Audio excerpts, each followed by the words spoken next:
हमो नानकियस्त हमो अंगदियस्त हमो अमरदास अफजल अमजदियस्त हमो रामदासो हमो अर्जनियस्त हमो हर गोविंदो क्रमो स्नेस्त हमो अस्त हर राय करता गुरु बदोशकारा हम पुस्तुर हमो हर कृष्ण आमदे सर्व अजहास उम्मीद हर मुस्त हमो अस्त तेग बहादुर गुरु के गोविंद सिंह आमद अजनूर हम गुरु गोविंद सिंह हम नानकियस हम रतन जोहर हम मानिकियस जिना सास ग्रास न विसरे हर नाम मन मंत धन से नानक पूर्ण सोई संत।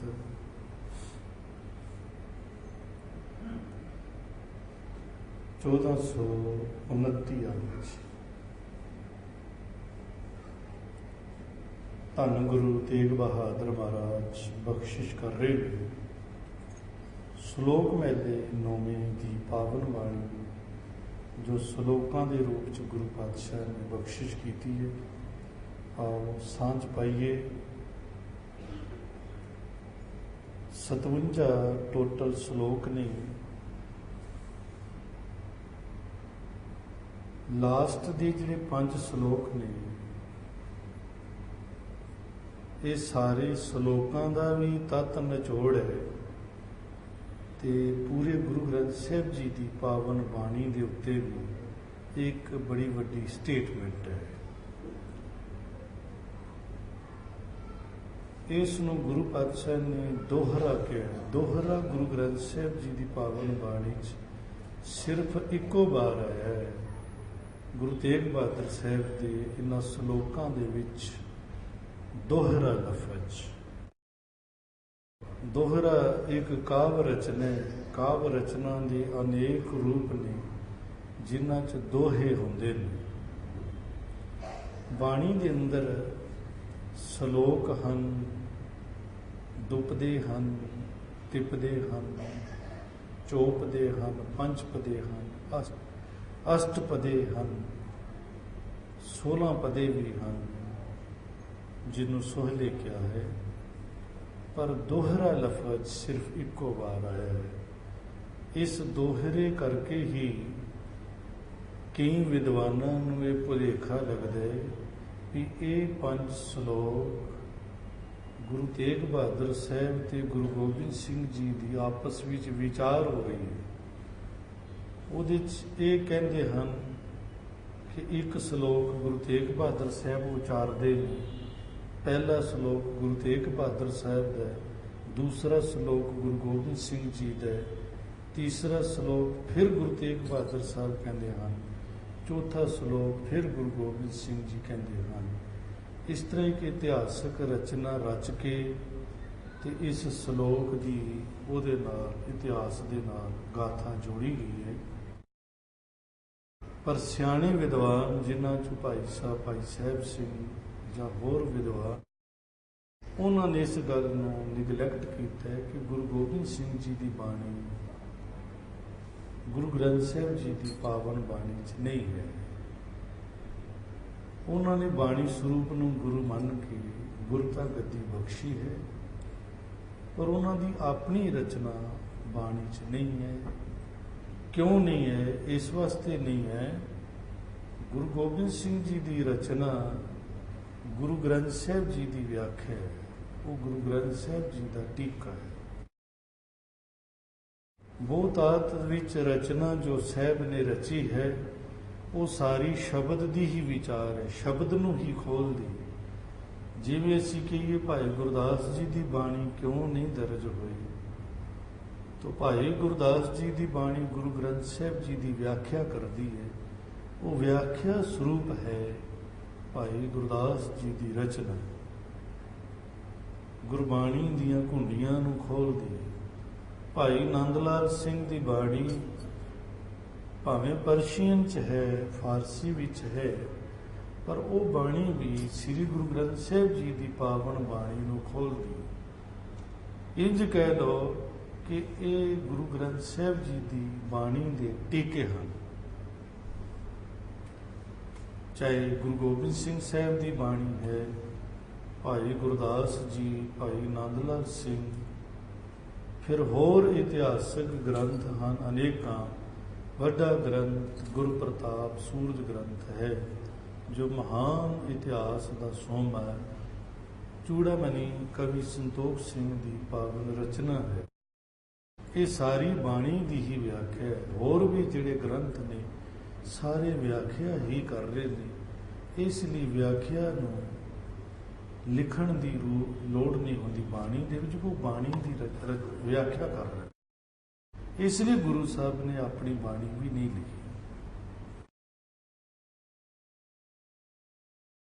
ਇੱਕ ਅਰਜ਼ ਹੋਰ ਕਰਾਂ, ਫਿਰ ਆਪਾਂ ਸ਼ਲੋਕ ਨੂੰ ਸ਼ੁਰੂ ਕਰਦੇ ਹਾਂ। ਗੁਰੂ ਗ੍ਰੰਥ ਸਾਹਿਬ ਜੀ ਦੀ ਪਾਵਨ ਬਾਣੀ ਵੀ ਇੱਕ ਦੂਸਰੇ ਦੀ ਵਿਆਖਿਆ ਕਰਦੀ ਹੈ। ਗੁਰੂ ਨਾਨਕ ਸਾਹਿਬ ਦੀ ਬਾਣੀ ਬੇਸ ਹੈ। ਬਾਕੀ ਗੁਰੂਆਂ ਦੀ ਬਾਣੀ ਗੁਰੂ ਨਾਨਕ ਸਾਹਿਬ ਦੀ ਬਾਣੀ ਦੀ ਵਿਆਖਿਆ ਹੈ। ਉਹ ਬਾਣੀ ਨੂੰ ਖੋਲ੍ਹਦੇ ਨੇ। ਤੇ ਜੇ ਕਹੀਏ ਕਿ ਗੁਰੂ ਨਾਨਕ ਸਾਹਿਬ ਦੀ ਪਾਵਨ ਬਾਣੀ ਵੀ ਇੱਕ ਦੂਸਰੇ ਦੀ ਬਾਣੀ ਨੂੰ ਖੋਲ੍ਹਦੀ ਹੈ, ਇੱਕ ਬਾਣੀ ਦੂਸਰੀ ਬਾਣੀ ਨੂੰ ਖੋਲ੍ਹਦੀ ਹੈ। ਤੇ ਇਹ ਵੀ ਗੱਲ ਹੈ ਕਿ ਇੱਕ ਸ਼ਲੋਕ ਦੂਸਰੇ ਸ਼ਲੋਕ ਨੂੰ ਖੋਲ੍ਹਦਾ ਹੈ, ਦੂਸਰਾ ਤੀਸਰੇ ਨੂੰ ਖੋਲ੍ਹਦਾ ਹੈ, ਚੌਥਾ ਪੰਜਵੇਂ ਨੂੰ ਖੋਲ੍ਹਦਾ। ਇਸ ਤਰ੍ਹਾਂ ਹਿਸਾਬ ਹੈ। तो खैर समझ ਵਿੱਚ आ जाए तो बहुत ਉੱਚੀ ਸੁਰਤ ਇਨਸਾਨ ਦੀ ਜਾ ਸਕਦੀ ਹੈ, ਕਿਉਂਕਿ ਗੁੱਜੇ ਭੇਦ ਛੁਪੇ ਹੋਏ ਬਾਣੀ ਚੋਂ ਤਾਂ ਹੀ ਮਿਲਣਗੇ। ਇਸੇ ਲਈ ਬਾਬੇ ਨੇ ਕਿਹਾ ਹੈ, ਬਾਣੀ ਬਿਰਲੋ ਵਿਚਾਰ ਸੀ ਜੇ ਕੋ ਗੁਰਮੁਖ ਹੋਏ। ਇਹ ਬਾਣੀ ਮਹਾਂਪੁਰਖ ਕੀ ਨਿਜ ਘਰ ਵਾਸਾ ਹੋਏ। ਬਾਣੀ ਨੂੰ ਕੋਈ ਹੀ ਵਿਚਾਰ ਪਾਏਗਾ, ਕੋਈ ਬਾਣੀ ਨੂੰ ਵਿਚਾਰਦਾ ਹੈ ਤੇ ਵਿਚਾਰ ਕੇ ਹੀ ਉਸ ਨੂੰ ਇੰਪਲੀਮੈਂਟ ਕੀਤਾ ਜਾ ਸਕਦਾ। ਸਤਿਗੁਰੂ ਨੂੰ ਸਭ ਕੋ ਵੇਖਦਾ, ਜੇਤਾ ਜਗਤ ਸੰਸਾਰ ਡਿਠੇ ਮੁਕਤ ਨ ਹੋਵਈ, ਜੇ ਚਰ ਸ਼ਬਦ ਨ ਕਰੇ ਵਿਚਾਰ। तो ये जो 5 श्लोक ने, ये सारे गुरु तेग बहादुर महाराज की पावन रचने दोहरे दे सिरलेख हेठ ये 5 श्लोक ने। ये सारा तत्त निचोड़ है सारे जीवन का। अगर इन्हां श्लोकां नूं ही समझ लईए तो सारी बाणी की समझ आ जाए, नहीं तो श्लोक मैले नौवियां की तो समझ आ ही जाएगी। तो आओ पहले श्लोक नूं लैंदे हाँ, जो दोहरे दे सिरलेख हेठ 5 श्लोक ने। उंज लड़ी दे विच इस दा नंबर 53 नंबर 53 ये श्लोक है। ਇਹਦੇ ਵਿੱਚ ਪਹਿਲਾਂ ਹੀ ਗੁਰੂ ਸਾਹਿਬ ਨੇ ਬਚਨ ਕੀਤਾ ਹੈ, ਬਲ ਛੁਟ ਕਿਉ ਬੰਧਨ ਪਰੇ, कछु न होत उपाय। पहली लाइन दे विच ही 3 गल्लां इकट्ठियां कह दित्तियां।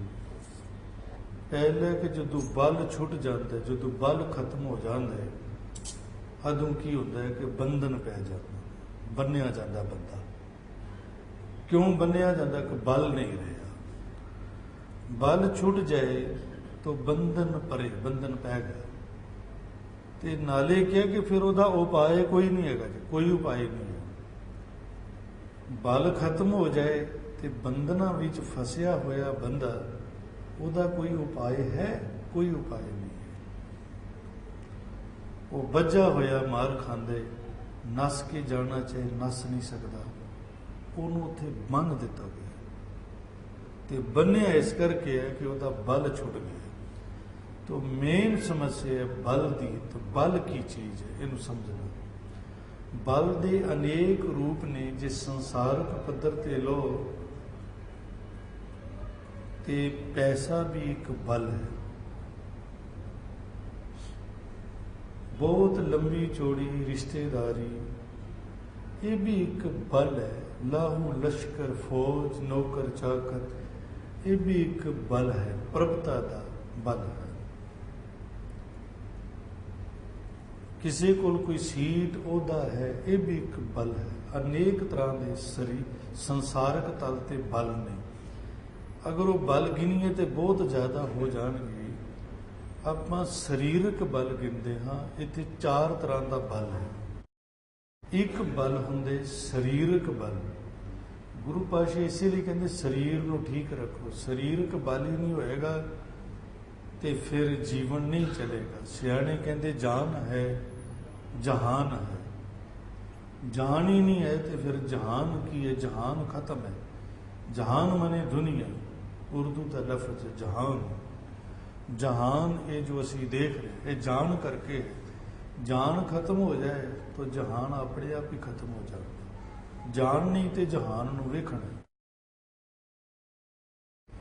ਤੇ ਸਰੀਰਕ ਬਲ ਚਾਹੀਦਾ। ਸਰੀਰ ਨੂੰ ਬਲ ਦੇਣ ਵਾਸਤੇ ਹੀ ਗੁਰੂ ਸਾਹਿਬ ਨੇ ਸਭ ਤੋਂ ਪਹਿਲੇ ਕੇਸਾਂ ਦੀ ਗੱਲ ਕੀਤੀ ਹੈ। ਕੇਸ ਗੜ੍ਹ ਨਾਮ ਪਾਇਆ ਗਿਆ, ਜਿੱਥੇ ਹੁਕਮ ਹੋਇਆ ਅਕਾਲ ਪੁਰਖ ਦਾ, ਪੰਥ ਦੀ ਸਿਰਜਣਾ ਦਾ, ਤੇ ਉਸ ਜਗ੍ਹਾ ਦਾ ਨਾਂ ਰੱਖਿਆ ਕੇਸਗੜ੍ਹ। ਗੜ੍ਹ ਹੁੰਦੇ ਕਿਲ੍ਹਾ, ਤੋ ਕੇਸਗੜ੍ਹ, ਕੇਸ ਜਿਹੜੇ ਹਨ ਉਹ ਕਿਲ੍ਹਾ ਹੈ।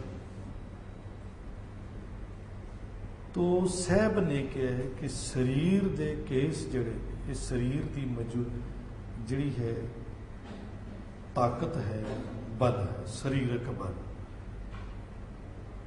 ਇਹਦੀ ਬੜੀ ਖੋਜ ਹੋਈ ਹੈ ਕਿ ਜ਼ਿਆਦਾ ਤਾਕਤ ਵਾਲਾ, ਬਲ ਵਾਲਾ ਕੇਸਾਧਾਰੀ ਪੁਰਸ਼ ਹੀ ਹੁੰਦਾ ਹੈ।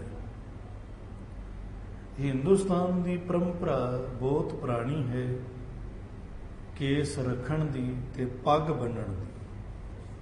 ਇਹ ਅੱਜ ਦੀ ਨਹੀਂ, ਬਹੁਤ ਪੁਰਾਣੀ ਸਭਿਅਤਾ ਹੈ। ਆਸਤਾ ਆਸਤਾ ਪੱਗ ਉਤਰੀ ਤੇ ਫਿਰ ਕੇਸ ਵੀ ਉਤਰਨੇ ਸ਼ੁਰੂ ਹੋ ਗਏ। ਫਿਰ ਆਸਤਾ ਆਸਤਾ ਸਰੀਰ ਦੇ ਕੇਸ ਵੀ ਉਤਰਨਾ ਸ਼ੁਰੂ ਹੋ ਗਏ। ਪਹਿਲੇ ਤੇ ਸਿਰ ਦੇ ਹੀ ਉਤਾਰੇ ਜਾਂਦੇ ਸਨ। ਕਈ ਵਾਰੀ ਇਹ ਵੀ ਭੁਲੇਖਾ ਲੱਗਦਾ ਸਾਨੂੰ। ਮੈਂ ਸਵੇਰੇ ਵੀ ਕਰਜ ਕੀਤੀ ਸੀ ਕਿ ਸਿੱਖ ਕੇਸ ਰੱਖਣ ਦਾ ਹੁਕਮ ਲਾਜ਼ਮੀ ਕਰਦੇ ਕਿ ਕੇਸਾਂ ਬਿਨਾਂ ਕੋਈ ਸਿੱਖ ਨਹੀਂ ਹੋ ਸਕਦਾ। ਸੱਚੀ ਗੱਲ ਮੈਂ ਕਹਾਂ, ਕੇਸਾਂ ਬਿਨਾਂ ਕੋਈ ਕ੍ਰਿਸਚਨ ਵੀ ਨਹੀਂ ਹੋ ਸਕਦਾ। ਕੇਸਾਂ ਬਿਨਾਂ ਕੋਈ ਹਿੰਦੂ ਵੀ ਨਹੀਂ ਹੋ ਸਕਦਾ। ਕੇਸਾਂ ਬਿਨਾਂ ਕੋਈ ਮੁਸਲਮਾਨ ਵੀ ਨਹੀਂ ਹੋ ਸਕਦਾ। ਅਗਰ ਕੋਈ ਕਵੇ ਕਿ ਕੇਸ ਰੱਖਣ ਨਾਲ ਸਿੱਖ ਹੋ ਜਾਂਦਾ ਹੈ ਤੇ ਕੀ ਕੇਸ ਸਿਰਫ ਸਿੱਖ ਨੂੰ ਦਿੱਤੇ ਨੇ, ਬਾਕੀਆਂ ਨੂੰ ਨਹੀਂ ਦਿੱਤੇ? ਇੱਕ ਅੰਗਰੇਜ਼ ਕਿਤੇ ਸਿੰਘ ਸੱਜ ਗਿਆ ਸੀ ਤੇ ਉਹਨੂੰ ਕਿਹਾ ਗਿਆ ਵੀ ਤੂੰ ਇਹ ਕੇਸ ਕਿਉਂ ਰੱਖੇ ਨੇ, ਕੱਟ ਦੇ। ਉਹਨੇ ਕਿਹਾ ਮੈਂ ਕੱਟ ਦਿਆਂਗਾ, ਪਰ ਕਾਨੂੰਨ ਇਹ ਲਿਖ ਕੇ ਦੇਵੇ ਕਿ ਦੁਬਾਰਾ ਨਹੀਂ ਆਉਣਗੇ, ਮੈਂ ਕੱਟ ਦੇ। ਅਗਰ ਦੁਬਾਰਾ ਆਉਣਗੇ ਤਾਂ ਇਸ ਦਾ ਮਤਲਬ ਹੈ ਕਿ ਕਾਨੂੰਨ ਜਿਹੜਾ ਬੇਵਕੂਫ ਹੈ, ਉਹ ਮੈਨੂੰ ਇਹ ਕੇਸ ਕਟਵਾ ਕੇ ਮਜਬੂਰ ਕਰ ਲਿਆ। ਕੁਦਰਤੀ ਦੀ ਉਲੰਘਣਾ ਹੈ। ਇਸ ਦਾ ਮਤਲਬ ਰੱਬ ਮੈਨੂੰ ਕੇਸ ਦਿੰਦਾ ਹੈ, ਮੈਂ ਨਹੀਂ ਰੱਖਦਾ, ਉਹ ਮੇਰੀ ਬੇਵਕੂਫੀ ਹੈ, ਲੇਕਿਨ ਰੱਬ ਮੈਨੂੰ ਦਿੰਦਾ ਹੈ।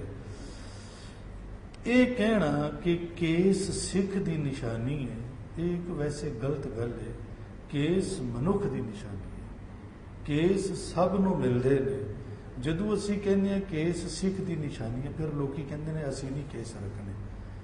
ਅਸਲ 'ਚ ਸਾਰੇ ਮਤਾਂਤਰ ਕੇਸ ਰੱਖਣ ਦੀ ਹਦਾਇਤ ਕਰਦੇ ਨੇ। ਇਹ ਸਰੀਰਕ ਬਲ ਹੈ। ਸਰੀਰਕ ਬਲ ਇੱਥੋਂ ਹੀ ਪ੍ਰਾਰੰਭ ਹੁੰਦਾ ਹੈ। ਖੈਰ ਮੈਂ ਹੁਣ ਇਹਦੇ ਤੇ ਜ਼ੋਰ ਨਾ ਦਿਆਂ, ਕਿਉਂਕਿ ਮੇਰਾ ਵਿਸ਼ਾ ਜਿਹੜਾ ਜ਼ਿਆਦਾ ਅਧਿਆਤਮਕ ਹੁੰਦਾ ਹੈ। ਅਗਰ ਕੇਸ ਦੀ ਵੀ ਗੱਲ ਮੈਂ ਕੀਤੀ ਹੈ ਤੇ ਉਹ ਅਧਿਆਤਮਕ ਦੇ ਨਾਲ ਜੁੜੀ ਹੋਈ ਗੱਲ ਹੈ, ਤਾਂ ਮੈਂ ਕੀਤੀ। ਪਹਿਲਾਂ ਤੇ ਸਰੀਰਕ ਬਲ ਚਾਹੀਦਾ, ਦੂਸਰੇ ਬੌਧਿਕ ਬਲ। बुद्धि का बल। बुद्धि तीक्ष्ण, बुद्धि पकियाई च लियाउंदी है, जिन्हों एक ज्ञान का बल भी कह सकते हाँ। समझ ही नहीं है, ज्ञान ही नहीं है, तो फिर कोई भी किधरे ले जाए। जमुना आई तो जमुना च रुड़ गए, गंगा आई तो गंगा च रुड़ गए, फिर तो कोई भी नदी रोड़ के ले जाए। अगर ज्ञान ना होया, बोधक बल ना होया। इसलिए जिथे शरीरक बल चाहिए, उत्थे बोधक बल भी चाहिए। बोधक बल लई बड़े उपराले कीते गुरु साहब ने, अपने समय बड़े उपराले कीते। खैर हुण साडे कोल कोई बोधक बल नहीं रहा। जदों असीं अपने राजनीतिक लीडरां दी गल करदे हां, उन्हां कोल कोई बोधक बल नहीं है। जदों असीं सिख मत तो बाहर दे लीडरां दी हिस्टरी पढ़दे हाँ, तो तुसीं देखना उन्हां दे कोल बड़ा बोधक बल सी। उन्हां दे घरां दे विच लाइब्रेरीआं सन, लाइब्रेरीज उन्होंने बनाईयां और वो बुक्स पढ़ते सन। सारे धार्मिक ग्रंथ पढ़ते सन, सारे धार्मिक ग्रंथों की स्टडी करते सन। ते साडे जिहड़े लीडर ने, तुसीं देखना इन्हां दे घरां 'च भी कोई बुक नहीं मिलेगी। ज़्यादा तो ज़्यादा कोई साडा लीडर होया तो वो मास्टर होया, टीचर होया, इस तो ज़्यादा सियाणा नहीं होया। आनंदपुर साहिब के अंदर सारे धार्मिक ग्रंथ लिखे गए और सौखी भाषा च लिखे गए। संस्कृत के ग्रंथ जिहड़े सन वो भी महाराज ने उल्था करके उन्होंने पंजाबी च कीता तां जो सारे पढ़न। आम तौर पर असी कई बारी बड़े जिन्हों कहने हाँ संकोच वाले हो जाने कि मैं तो सिर्फ अपना ही ग्रंथ पढ़ने, दूसरा ग्रंथ मैं नहीं पढ़ना। ये भी माड़ी गल है। ग्रंथ सारे ही चंगे नहीं, कोई भी ग्रंथ पढ़िया जा सकता है। बाणी तो महान है ही, बाणी तो पढ़नी ही पढ़नी है, पर होर ग्रंथ पढ़न च भी कोई तकलीफ नहीं, पढ़ना चाहिए। गुरु साहबां नूं सारे धार्मिक ग्रंथों की सोझी सी, तां ही उन्होंने उन्हां ग्रंथों की गल भी लिखी है। वेद कतेब कहो मत झूठे, झूठा जो ना विचारे। हुण वेद कहंदे ने हिंदुस्तानी ग्रंथां, कतेब कहंदे ने बाहर दे ग्रंथां, जिहदे च कुरान आंदा है, बाइबल आंदी है, झील आंदी। कहंदे वेद कतेब कहो मत झूठे, झूठा जो ना विचारे। इहदा मतलब वेद कतेब उन्होंने पढ़े, स्टडी की, तां ही कहंदे वेद कतेब नूं मत झूठ कहो, झूठा वो है जोड़ा विचार नहीं करता। तो मैं कह रहा सी कि साडे कोल बोधक बल भी नहीं है, असी कोई बाले सियाणे भी नहीं हाँ। साडे कोल सरीरक बल तो असी गवा ही रहे हैं, जद कि सरीरक बल भी सानू गुरु साहब ने सब तो पहले दिता है कि तू सिपाही बनने, संत भी बनने, सिपाही भी बनने। सरीरक बल भी असी खो रहे हैं। सानू कोई शस्त्र चलाना पवे तो सानू कोई शस्त्र चलाना ही नहीं आता। अपने परिवार की घर की रखिया करनी पवे तो असी रखिया ही नहीं कर पाते। अगर साडे ते कोई मुसीबत आन बने तो असी फिर उस तरह ही करांगे जिवें पुराने समय वो पंडित करया करते सन।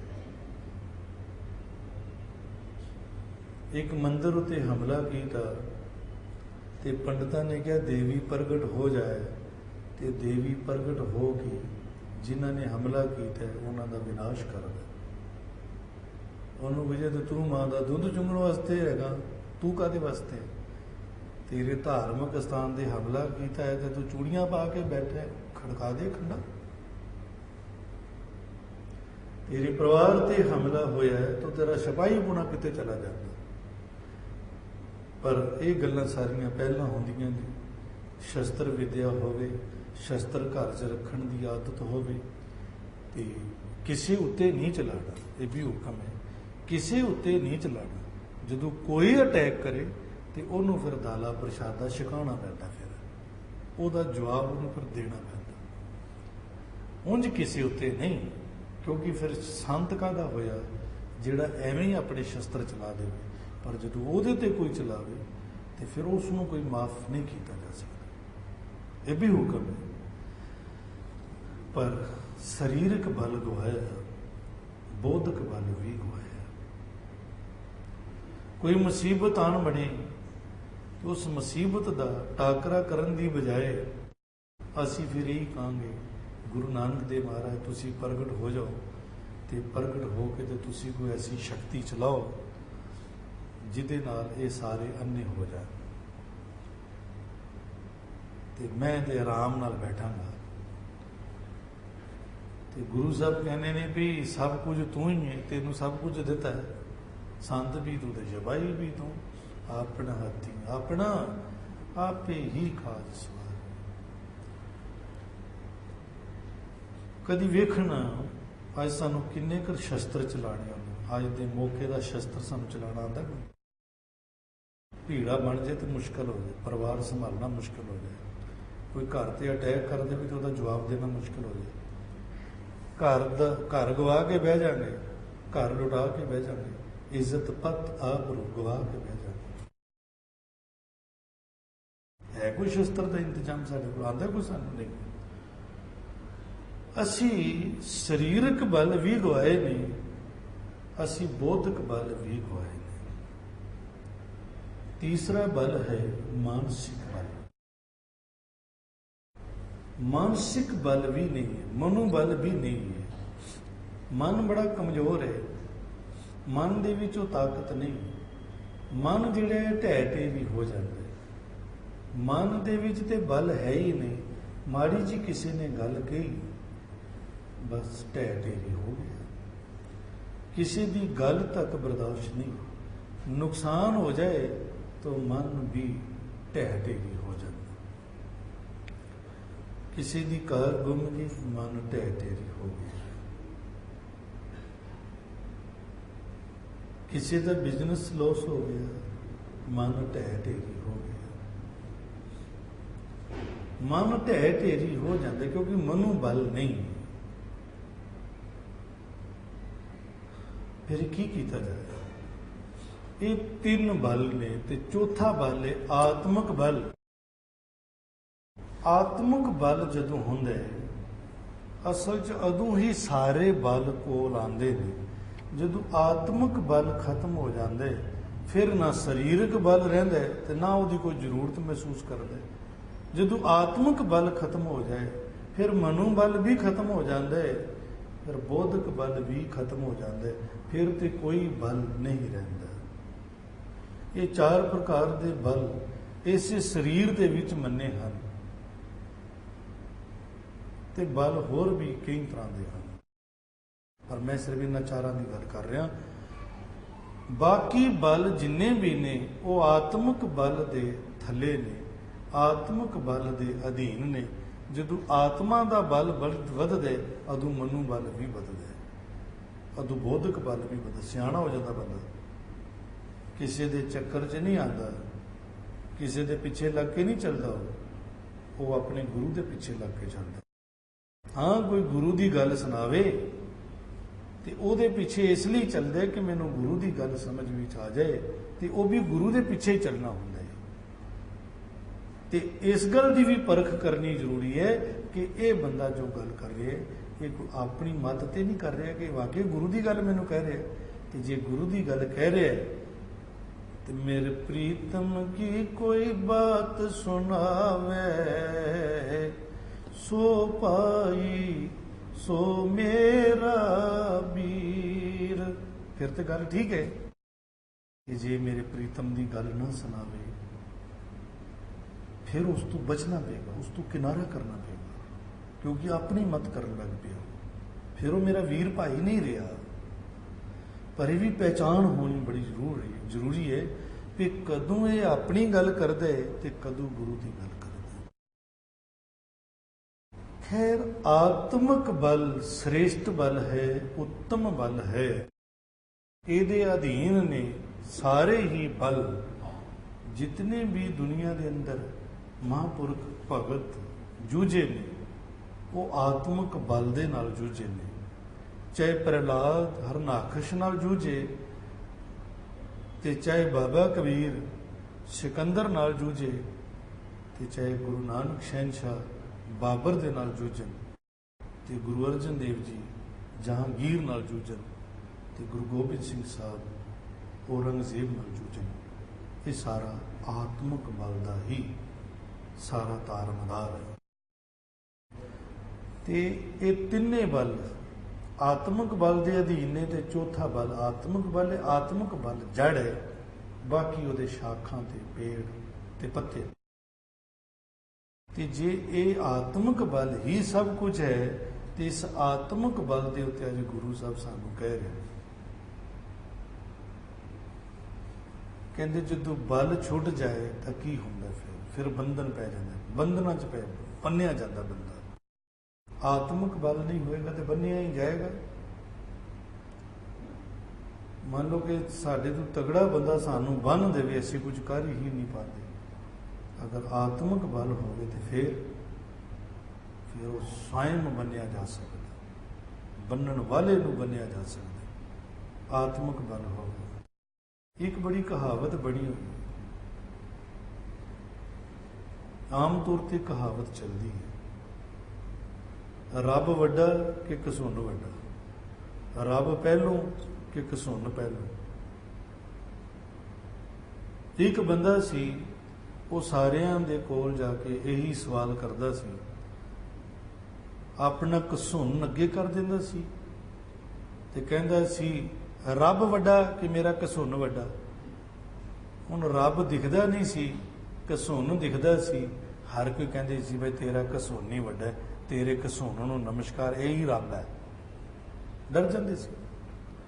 ਉਹ ਕਹਿੰਦਾ ਕਹਿੰਦਾ ਇੱਕ ਦਿਨ ਐਸੇ ਬੰਦੇ ਕੋਲ ਚਲਾ ਗਿਆ ਜਿਹੜਾ ਰੱਬ ਪ੍ਰਸਤ ਸੀ। ਉਹਦੇ ਸਾਹਮਣੇ ਵੀ ਉਹਨੇ ਘਸੁੰਨ ਦਿਖਾਇਆ ਤੇ ਘਸੁੰਨ ਦਿਖਾ ਕੇ ਕਹਿੰਦਾ ਰੱਬ ਵੱਡਾ ਹੈ ਕਿ ਘਸੁੰਨ ਵੱਡਾ ਹੈ। ਉਹਨੇ ਵੀ ਆਪਣਾ ਘਸੁੰਨ ਅੱਗੋਂ ਕੱਢ ਲਿਆ, ਕਹਿੰਦਾ ਰੱਬ ਵੱਡਾ ਹੈ। ਕਹਿੰਦਾ ਇਹ ਤੇ ਪਹਿਲੀ ਵਾਰੀ ਹੋਇਆ, ਸਾਰੇ ਕਹਿ ਰਹੇ ਸੀ ਕਿ ਘਸੁੰਨ ਵੱਡਾ ਹੈ। ਇਹ ਪਹਿਲਾ ਬੰਦਾ ਜਿਹੜਾ ਕਹਿ ਰਿਹਾ ਕਿ ਰੱਬ ਵੱਡਾ ਹੈ। ਉਹਨੇ ਕਿਹਾ ਕਿਸ ਤਰ੍ਹਾਂ? ਕਹਿੰਦਾ ਮੇਰਾ ਘਸੁੰਨ ਰੱਬ ਹੈ, ਮੈਨੂੰ ਰੱਬ ਮਿਲਿਆ। ਕਹਿੰਦਾ ਤੇਰਾ ਜਿਹੜਾ ਘਸੁੰਨ ਉਹ ਦੇਖ ਲੈਂਦੇ ਉਹ ਵੱਡਾ ਹੈ ਕਿ ਮੇਰਾ ਰੱਬ ਵੱਡਾ ਹੈ। ਮੇਰਾ ਰੱਬ ਹੁਣ ਇਹਦੇ 'ਚ ਆ ਗਿਆ ਤੇ ਦੋਵਾਂ ਦਾ ਮੁਕਾਬਲਾ ਹੋ ਜਾਏ। ਤੇ ਉਸ ਦੁਸ਼ਟ ਨੇ ਉਸ ਅੱਗੇ ਆਪਣੇ ਗੁੱਡਨੇ ਟੇਕ ਦਿੱਤੇ, ਹੱਥ ਜੋੜ ਦਿੱਤੇ, ਕਹਿੰਦੇ ਵੀ ਠੀਕ ਹੈ, ਮੈਂ ਤੇਰੇ ਰੱਬ ਨੂੰ ਵੱਡਾ ਮੰਨਿਆ। ਤੇ ਜਦੋਂ ਕਮਜ਼ੋਰ ਦੇ ਕੋਲ ਜਾਏਗਾ, ਜਿਹਦੇ ਕੋਲ ਬਲ ਹੀ ਨਹੀਂ ਹੈ, ਤੇ ਉਹ ਘਸੁੰਨ ਨੂੰ ਵੇਖ ਕੇ ਕਹੇਗਾ ਨਹੀਂ ਘਸੁੰਨ ਵੱਡਾ, ਰੱਬ ਤਾਂ ਦਿਖ ਨਹੀਂ ਰਿਹਾ, ਘਸੁੰਨ ਤਾਂ ਦਿਖ ਰਿਹਾ, ਇਹ ਨਾ ਹੋਵੇ ਹੁਣੇ ਹੀ ਪੈ ਜਾਏ, ਉਹਨੂੰ ਇਹਦੀ ਵੀ ਪ੍ਰੋਬਲਮ ਹੋ ਜਾਏਗੀ। ਗੁਰੂ ਪਾਤਸ਼ਾਹ ਕਹਿੰਦੇ ਜਦੋਂ ਬਲ ਛੁੱਟ ਜਾਏ ਤੇ ਉਦੋਂ ਇਹੀ ਹਾਲਤ ਹੁੰਦੀ। ਹਿੰਦੁਸਤਾਨ ਦਾ ਜਦੋਂ ਬਲ ਛੁੱਟ ਗਿਆ ਸੀ ਤੇ ਐਸੀ ਹਾਲਤ ਹੋ ਗਈ ਸੀ, ਬਲ ਨਹੀਂ ਸੀ ਰਿਹਾ। ਤੇ 500 ਪੰਡਤ ਗੁਰੂ ਤੇਗ ਬਹਾਦਰ ਪਾਤਸ਼ਾਹ ਦੇ ਕੋਲ ਪਹੁੰਚੇ ਸਨ ਸਹਾਇਤਾ ਵਾਸਤੇ ਕਿ ਸਾਡਾ ਧਰਮ ਬਚਾਓ। ਉੱਥੇ ਵੀ ਗੁਰੂ ਸਾਹਿਬ ਨੇ ਇਹੀ ਕਿਹਾ ਕਿ ਬਲ ਛੁੱਟ ਗਏ, ਇਹ ਬੰਧਨ ਤਾਂ ਪੈ ਗਏ ਨੇ ਕਿਉਂਕਿ ਬਲ ਨਹੀਂ ਰਿਹਾ, ਆਤਮਿਕ ਬਲ ਨਹੀਂ ਰਿਹਾ। ਤੇ ਕੋਈ ਉਪਾਏ ਹੀ ਨਹੀਂ ਹੁੰਦਾ। ਜਦੋਂ ਆਤਮਿਕ ਬਲ ਨਸ਼ਟ ਹੋ ਜਾਏ ਤੇ ਕੋਈ ਉਪਾਏ ਹੀ ਨਹੀਂ ਹੁੰਦਾ। ਆਤਮਿਕ ਬਲ ਆਵੇ ਕਿਸ ਤਰ੍ਹਾਂ? ਆਤਮਿਕ ਬਲ ਦੋ ਚੀਜ਼ਾਂ ਨਾਲ ਹੁੰਦਾ ਹੈ। ਇੱਕ ਤੇ ਸਿਮਰਨ ਦੇ ਨਾਲ, ਪ੍ਰਭੂ ਦੀ ਯਾਦ ਨਾਲ। ਪ੍ਰਭੂ ਜਿਹੜੇ ਉਹ ਬਲੀ ਹੈ, ਬਲਵਾਨ ਹੈ। ਜਦੋਂ ਕੋਈ ਉਹਦਾ ਚਿੰਤਨ ਕਰਦੇ ਤੇ ਉਹਨੂੰ ਬਲ ਮਿਲਦਾ ਹੈ, ਉਹ ਬਲੀ ਹੋ ਜਾਂਦਾ ਹੈ। ਦੂਸਰਾ ਹੈ ਉਹਦੇ ਬਣਾਏ ਹੋਏ ਸੰਸਾਰ ਦੀ ਸੇਵਾ ਕੀਤੀ ਜਾਏ ਤਾਂ ਆਤਮਿਕ ਬਲ ਮਿਲਦਾ ਹੈ, ਆਤਮਾ ਬਲੀ ਹੋ ਜਾਂਦੀ। ਪ੍ਰਭੂ ਦੀ ਸੇਵਾ ਕਰਨ ਨਾਲ ਤੇ ਪ੍ਰਭੂ ਦੇ ਬਣਾਏ ਹੋਏ ਸੰਸਾਰ ਦੀ ਸੇਵਾ ਕਰਨ ਨਾਲ ਆਤਮਿਕ ਬਲ ਮਿਲਦਾ ਹੈ। ਤੇ ਆਤਮਿਕ ਬਲ ਖਰਾਬ ਕਿੱਦਾਂ ਹੁੰਦਾ ਹੈ? ਆਤਮਿਕ ਬਲ ਖਰਾਬ ਹੁੰਦਾ ਹੈ ਜਦੋਂ ਬੰਦਾ ਆਪਣੇ ਕੰਮ ਕਰਵਾਉਂਦਾ ਹੈ ਤੇ ਬਦਲੇ 'ਚ ਕੁਝ ਨਹੀਂ ਦਿੰਦਾ, ਉਦੋਂ ਉਸ ਦਾ ਆਤਮਿਕ ਬਲ ਇਸਤੇਮਾਲ ਹੁੰਦਾ ਹੈ। ਅਗਰ ਹਿੰਦੁਸਤਾਨ ਦਾ ਆਤਮਿਕ ਬਲ ਘਟ ਗਿਆ ਸੀ ਤੇ ਉਹਦਾ ਕਾਰਨ ਇਹ ਸੀ ਕਿ ਪੰਡਤ ਧਰਮ ਦੇ ਆਗੂ ਉਹ ਸਿਰਫ ਆਪਣਾ ਕੰਮ ਕਰਵਾਉਂਦੇ ਸਨ ਤੇ ਉਹਦਾ ਜਿਹੜਾ ਅਰਜ਼ਾਨਾ ਹੈ, ਬਦਲਾ ਉਹ ਦਿੰਦੇ ਨਹੀਂ ਸਨ।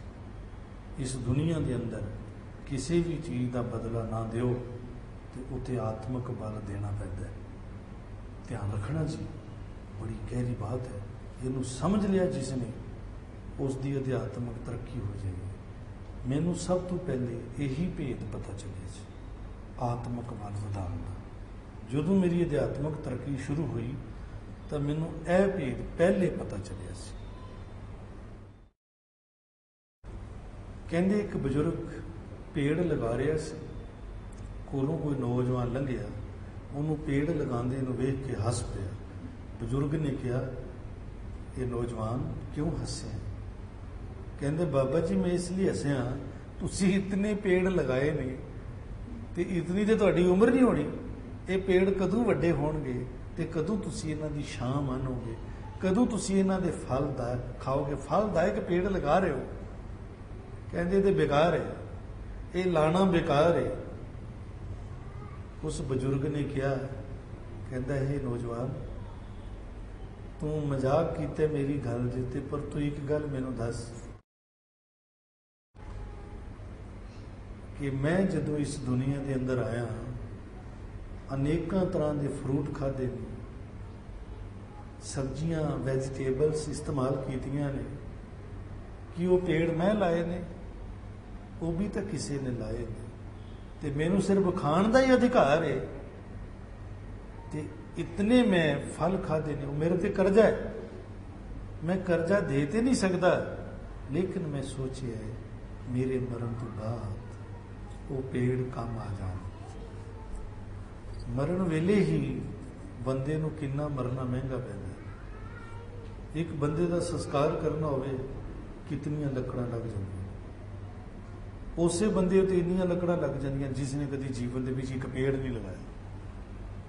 ਇਤਨੀਆਂ ਲੱਕੜਾਂ ਜਿਹੜੀਆਂ ਉਹਦੇ 'ਤੇ ਇਸਤੇਮਾਲ ਹੁੰਦੀਆਂ। ਇਹਦੇ ਨਾਲ ਤੇ ਇਲੈਕਟ੍ਰਿਕ ਇਸਤੇਮਾਲ ਕੀਤਾ ਜਾਏ ਜਿਹਦੇ ਨਾਲ ਖਰਚੀ ਨਾ ਹੋਏ, ਲੱਕੜਾਂ ਦੀ ਖਰਚੀ ਨਾ ਹੋਏ।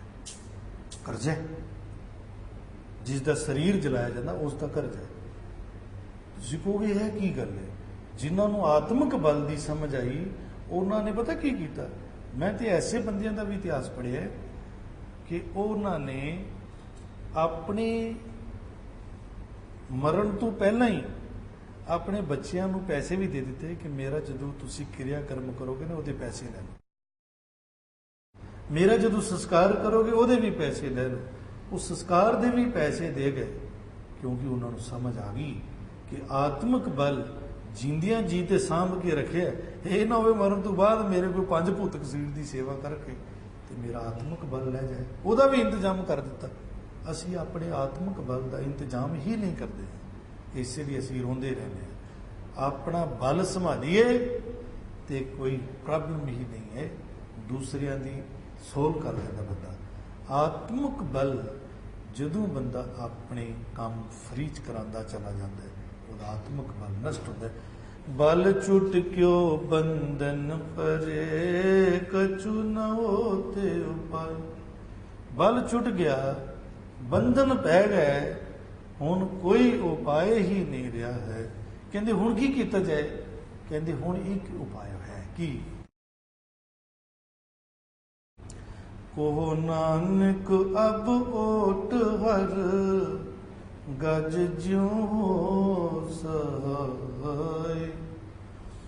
ਨਾਨਕ ਜੀ ਕਹਿ ਰਹੇ ਨੇ, ਨੌਵੇਂ ਨਾਨਕ ਧੰਨ ਗੁਰੂ ਤੇਗ ਬਹਾਦਰ ਪਾਤਸ਼ਾਹ ਕਹਿੰਦੇ ਹੁਣ ਤੇ ਰੱਬ ਦੀ ਹੀ ਟੇਕ ਹੈ। ਰੱਬ ਦੀ ਟੇਕ ਕਿਸ ਤਰ੍ਹਾਂ? ਰੱਬ ਦੀ ਟੇਕ ਦਾ ਮਤਲਬ ਹੈ ਕੋਈ ਰੱਬ ਦਾ ਸਰੂਪ ਉਤਰਿਆ ਹੋਵੇ ਥੱਲੇ, ਜਿਵੇਂ ਗੁਰੂ ਸਾਹਿਬ ਸਨ। ਕੋਈ ਰੱਬ ਦਾ ਪਿਆਰਾ ਥੱਲੇ ਉਤਰਿਆ ਹੋਵੇ, ਉਹ ਹੈ ਰੱਬ ਦੀ ਟੇਕ। ਕਿਉਂਕਿ ਰੱਬ ਉੱਥੇ ਵਰਤ ਰਿਹਾ, ਜਿੱਥੇ ਰੱਬ ਵਰਤ ਰਿਹਾ ਪ੍ਰਤੱਖ, ਕਹਿੰਦੇ ਫਿਰ ਉਹਦਾ ਸਹਾਰਾ ਮਿਲ ਜਾਏ।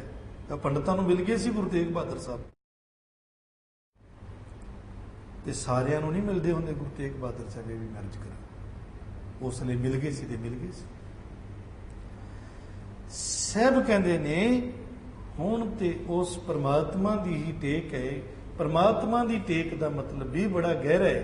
परमात्मा की टेक का मतलब है कि परमात्मा का प्यारा वो जिथे परमात्मा वरत रहा है तो मैनू पता चल जाए कि इत्थे वरत रहा है, मैनू अख मिल जाए इत्थे वरत रहा है।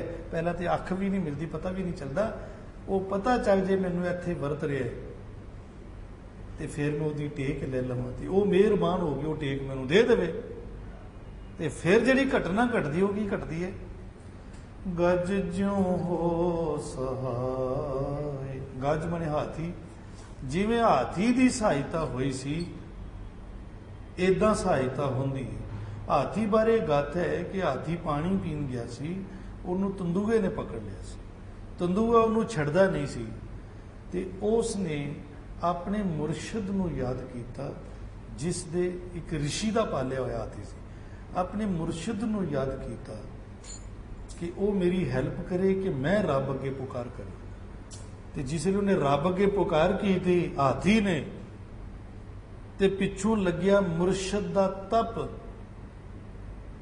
ते तंदूआ छड़ के हाथी नूं भज गया। औरंगजेब भी तंदूआ सी जिसने चारे पासों हिंदुस्तान को पकड़ लिया, हिंदुस्तानियों को पकड़ लिया। कहते इस तंदूए तो छुटिया जा सकता है जे परमात्मा किरपा करे, गुरु तेग बहादुर साहब शहनशाह वर्गा पुरुष उतरे तो उस दी रहनुमाई च किरिया हो जे। फिर हाथी की जिवें सहायता हुई सी फिर इवें हो जाती इमीजिएटली, कोई देर नहीं लगती। बल होवे तो फिर कादी देर है। यह जितनियां प्रॉब्लम्स ने यह बल नहीं है, असी बल गवा चुके हैं, नहीं तो आनंद ही आनंद है, कोई प्रॉब्लम नहीं। बल वधाइए, बल सांभीए। बल छुट क्यों बंधन परे, कछु न होते उपाय, को नानक अब ओट हर, गज ज्यों हो सहाय। वाहिगुरू जी का खालसा, वाहिगुरू जी की